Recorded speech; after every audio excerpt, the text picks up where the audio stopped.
madaxweyne Ismaaciil Cumar Geele gudoomiyaha aqalka sare gudoomiye ku-xigeenka golaha shacabka madaxweynaheennii hore oo halkan nala jooga Xasan Sheekh Maxamuud golaha wasiirada labada dal golaha baarlamaanka labada dal marti sharafta kale diblomaasiyiinta kulli waxaan ku salaamay assalaamu calaykum wa rahmatullaahi wa barakaatuh mudan madaxweyne mar kale soo dhawow waxaa meeshaan cad oo xaqiiqo ah in dadkaagu ay ku jecel yihiin inay dadkaagu ku jecel yihiin soo dhaweyntii quruxda badnayd qulubtooda ay ku fureen sida ay u hadleen gabayadii heesihii iyo intaas weliba waqti badan lama haynin intaas in ka badan iyo diyaar u ahaayeen taasi waxay caddeynaysaa abaalka ay dadka reer Jabuuti iyo dawladdaada iyo adiga hogaankaaga aad horay ugu geysateen aad horay ugu dhigateen Soomaali waxaan rabaa inaan halkan ka caddeeyo Soomaali waa dad goob ah Soomaali waa dad goob ah oo abaal leh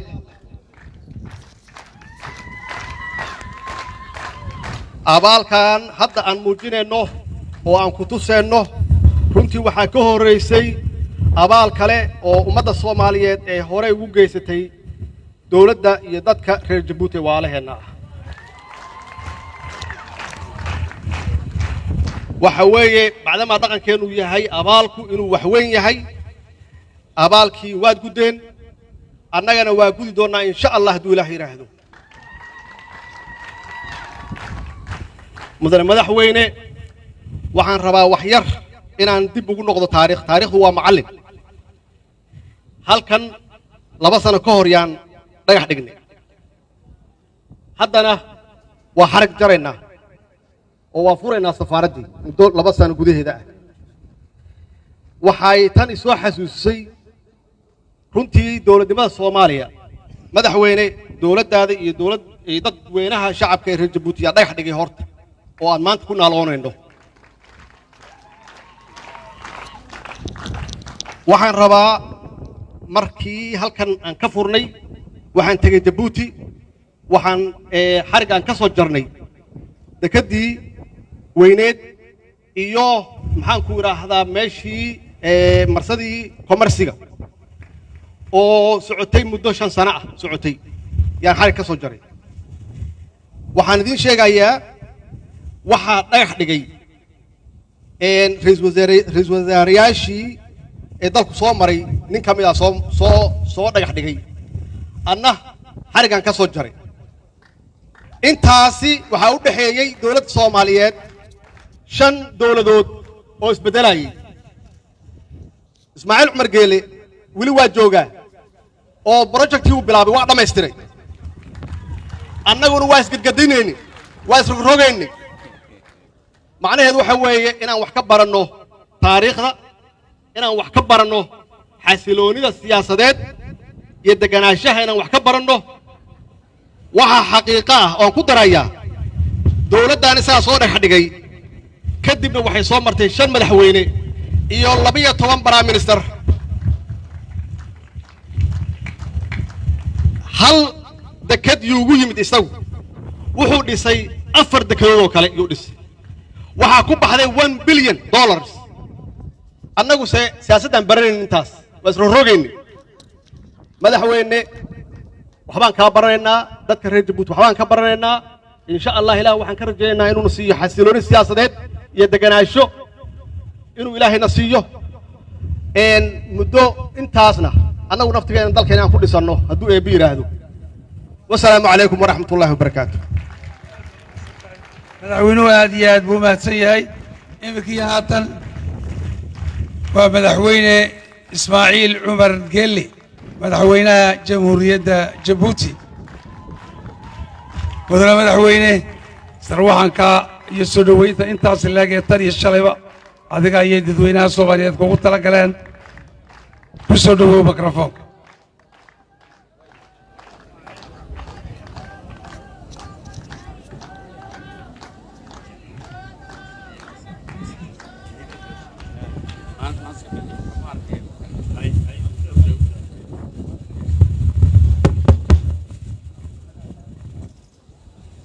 بسم الله الرحمن الرحيم. الحمد لله الصلاة والسلام على رسوله الأمين سيدنا وحبيبنا محمد صلى الله عليه وسلم. مدن مدحوينه walaalkay maxamed cabdullaahi maxamed farmaajo gudoomiyaha aqalka sare afhayeenka golaha shacabka madaxweynihii hore xasan sheekh maxamuud xildhibaanada iyo wasiirada iyo marti sharafka dhammaantiin waxaan idin leenahay assalaamu calaykum waraxmatullaahi wabarakaatu. anigu hadalkaygu ma badnaanayo maxaa yeelay waa shucuurtayda ayaa ii diidaysaa inaan hadalka sii wado. waxaa qalbigayga ka buuxana wakhti badan ayay doonaysaa inaan cabiro. waxa aan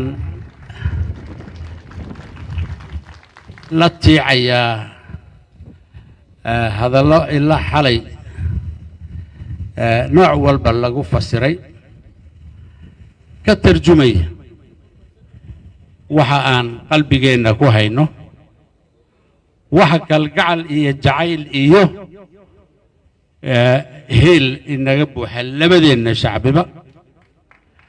waxa aan xusaynaa marxalad taariikhi ah oo na soo martay 20 sano ka hor. waxaan u xusaynaa waxa weeyaan inaan iimaanka sii jadiidsanno oo aan socdaal dheer oo kale oo aan ku xaqiijinayn gobonnimadeenna adkaynteeda, cisigeenna iyo sharafteenna, tartanka aan la galayna dunida annaga oo isku duuban, ummaddeenna oon dhegaysanayno waxa ayna leeyihiin, farriinta ayna farayaan, waxa ay naga sugayaan, intaba iyaan diyaar u nahay ama aan abaabul ugu jirna. waxa aan soo marnay iyo sida uu ilaahay noo ilhaamiyey, noo iftiimiyey in Soomaalidu wax ayaan aan dadka kari lahayn inay leeyihiin oon ilownay ayuu ilaahayna tusay. ayaan meeshaan doonna aan kala dhacnay ee waxa aan yeelnay waxa weeyaan ilhaamkaasi inuu ilaahay noo xaqiijiyaan barinay. uu xaqiijiyey oo waxa uu ku xaqiijiyey ugu weynaayay waxa weeye in uu nin aan ku raraynin yaanu ku furin baa lii nin aanu sawsama waa sida waxaa dee aan uga jeeday waxa weeye Soomaaliba sha'nigeedii weeyaan. Soomaali inaanay cid kale u imanin, iyadu ay dagaalantay, maantana iyadu inay heshiisa halkaa u timiday, cid soo qasabtayna aanay jirin. annagana waajibkeennu wuxuu ahaa inaan cid dul martaba aanu diidnoba oo shisheeye ah oo miis soo fadhiisata oo ka sheekaysa arrimaha Soomaaliya. waajibkeennu wuxuu ahaa inaan xero ugu oodno, inaan islaayan idhaahno, iscanaantan idhaahno, isxurgufan idhaahno, ishurdufan idhaahno, aan idhaahno waxani waddankiinnii weeye, ummaddiinnii weeye, ka saara godka. arrinkaa waxaa guushiisa lahaa rag iyo dumar wixii halkaa yimid ay carta berigaas. annaga waajibkeennu wuxuu ahaa inaan ilaalinno. qarash baa nagu baxayana annagu kharashkeenan la soo baxay, dadkeenna inaan weydiinno, inaan guryaha ka saarno, inaan ku soo dhaweyno shirweyne 6 bilood socda oo dadka oo wada farxaani ay ka soo baxaan ummadda ilaahayna ay aragtay inay Soomaalidu tashanayso oo ay danaheeda iyadu gacanta ku qabsanayso guusha ugu weyni tuu shacbiga Soomaaliyeed iyo dadkii halkaa yimid ay lahaayeen weeyaan walaalahayo intaana cadowgii uu meerisanayay uu waday hadalka dhaqdhaqaaqa uu waday kol uu dhar u jiiday iyo kol kaleba danageedii socodkiis ayuu guusha ugu socdaa maanta iyo shalayna way isdhaamaan welise waxaa loo baahan yahay inaa la tuso in aan kaabanayno dhibta ka kaabanayno horumar aan ku tallaabsanayno aan wadno in aan annagu isku tashanno aan wadno inaan annagu isnoolayno aan tusno inaan cid kale wixii wax lagu biirinayay kolka aan annagu sheegno waxa aan doonayno oo qurahatay inay magaranaysaa ay faraha la soo galaan wixii kale oo dhan waxa weeyaan wax aanan loo oo dadkii ilaahay u abuuray adduunka waxa la isweydiiyaa sidee bay isku afgaran lahayd maxaa keenay inay isafgaran weydo ummad qurahatay luqad qurahatay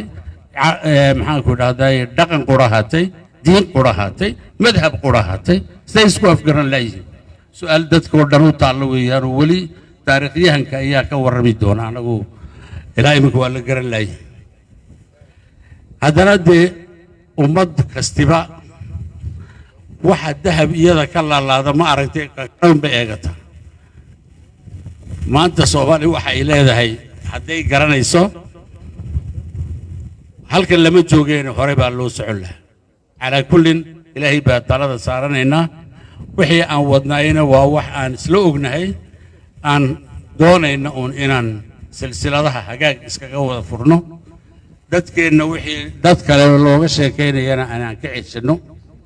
midnimadeenu ha noolaato wassalaamu calaykum waraxmatullaah